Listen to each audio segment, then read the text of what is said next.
अस्सलाम वालेकुम सारे दोस्तों का की हाल दस भी दिया करो की हाल चलो उम्मीद आ सारे ठीक ठाक होवोगे खैर नाल होंगे। अज कोई दो शेर सुनाने सी ते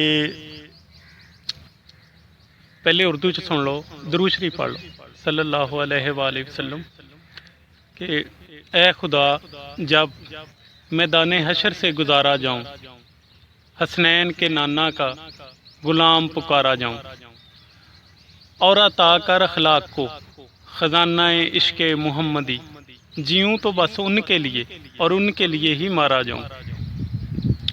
और हुण पंजाबी च सुन लो कि मौला जदों हशर दिहाड़े कढ़िया जावां, कमली वाले दे गुलामां दा गुलाम सद्दिया जावां, ते अखलाक दे लेखां विच लिख दे कमाई एहो, इश्के नबी च जीवां ते इश्के नबी च वड्डिया जावां सल्लल्लाहु अलैहि वसल्लम।